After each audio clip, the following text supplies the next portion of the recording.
I have an idea that's been sitting on me for a while, and I'm going to talk about it today and a lot more in the next little while. And that's this.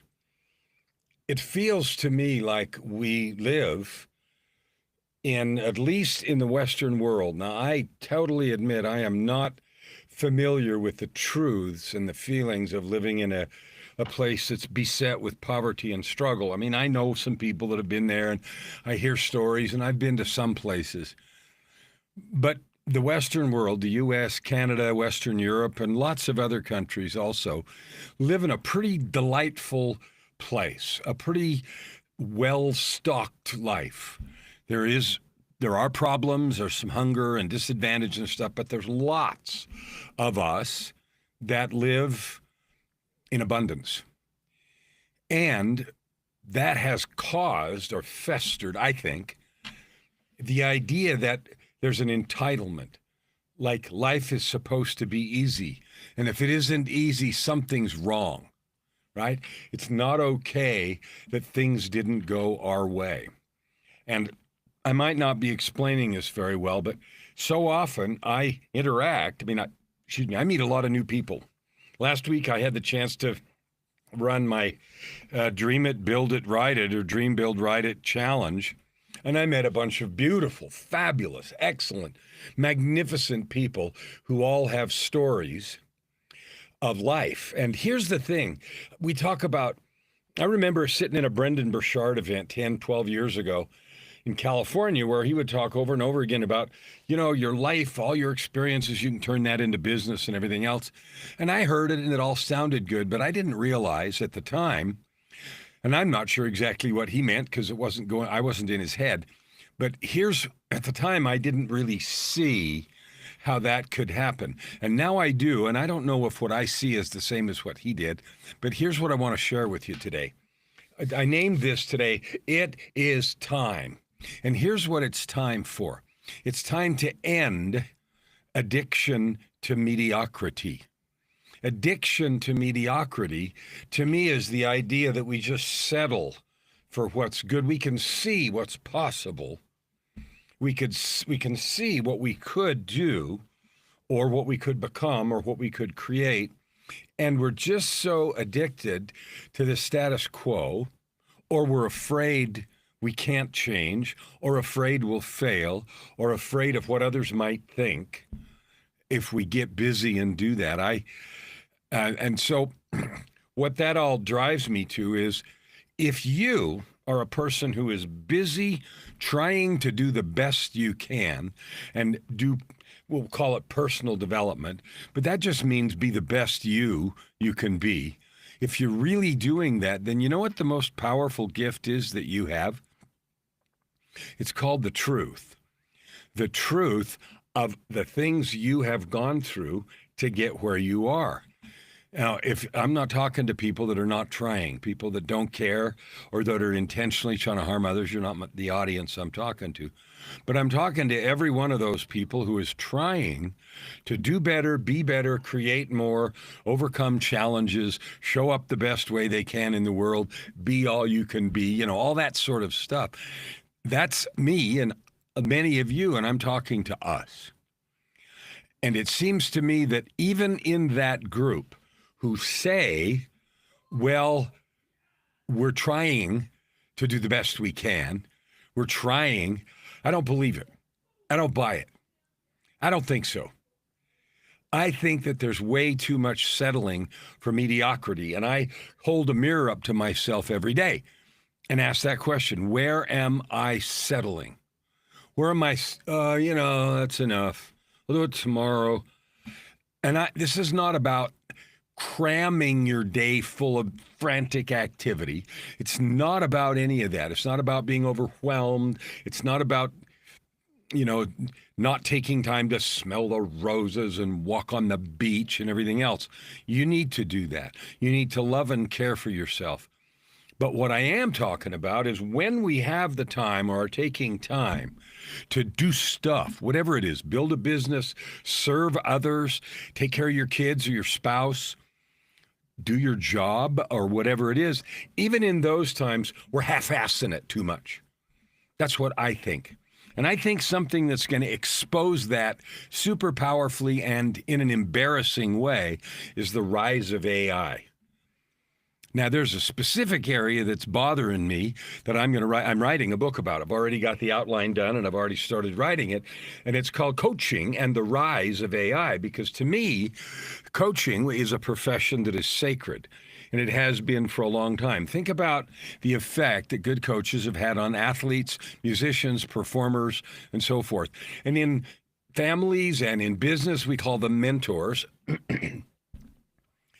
The mentor, the coach, is someone who not only helps, guides, shows, unveils secrets, reveals things, but also is the one that encourages people to buck up, try again, don't take it personal, all those things like the stuff in the 4 agreements and all those things. Those people, coaching is a sacred profession. And the reason is because often it is intangible. And we're talking about stuff in our mind. But you know what? 80% of all success is mindset. 20% is strategy and action.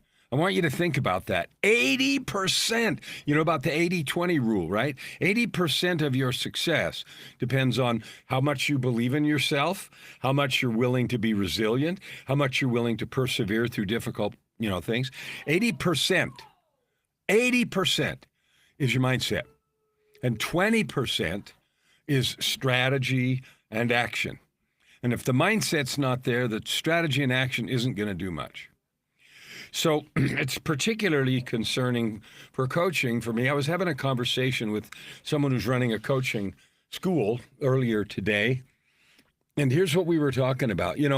Everything below 50% effort, performance is going to get replaced. Automated out of business, AI'd out of business, Chat GPT'd out of business.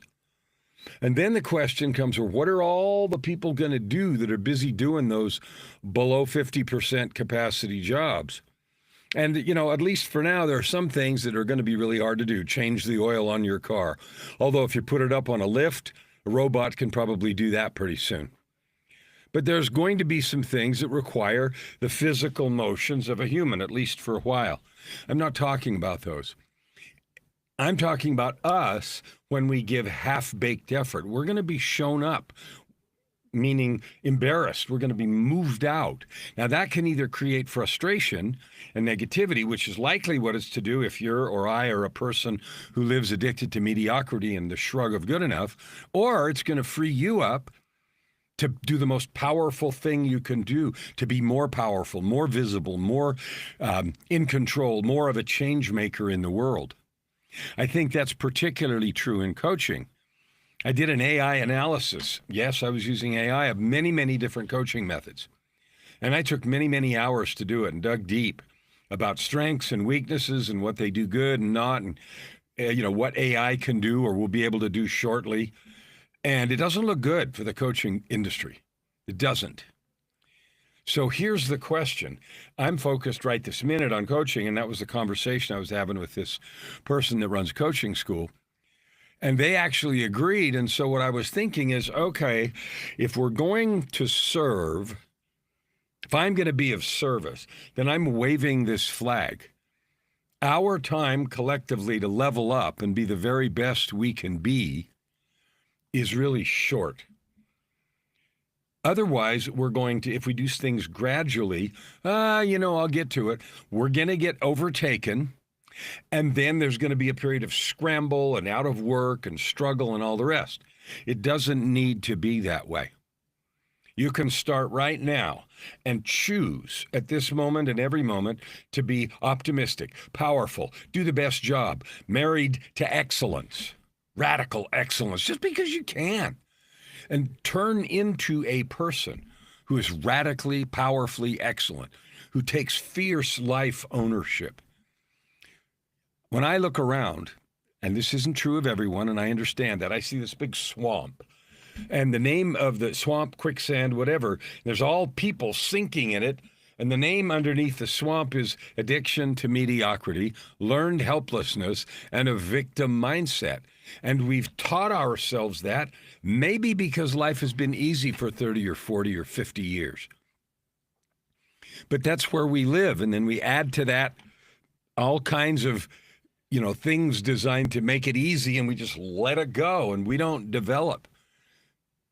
Simon Sinek was talking the other day, and I saw a thing that he said, and I'm not going to say it correctly because I didn't watch it all, but it was something along the lines of this. It's not about AI not producing great stuff. It's about the fact that when we don't do the work, we don't develop. We don't develop. I think that's a travesty. I think coaching is particularly susceptible. I think if we as coaches don't level up to the top 5%, the top 5, maybe 10%, we're going to be out of work. Because expertise, wild and deep expertise, has now been democratized. And every 5 minutes it gets faster and better and more empathetic and more, connected and all the rest of the things. There's going to be a thin sliver of 5% or 10% at the max, but maybe 5% of people in the coaching business who are going to remain. And it is going to be those who have truly done the work so that they are a product. You and I are truly a product of the transformation we talk about. Because if we're talking about it, we're toast. Now, you can disagree with me, and please do, if you do. But tell me why not? Because I know the top few percent are going to have a thriving, powerful practice, but it's going to be because they have mastered the few things that AI cannot do. Not checklists, not systems, not cool questions, none of that, but the power of being the truth of what you teach. See you tomorrow.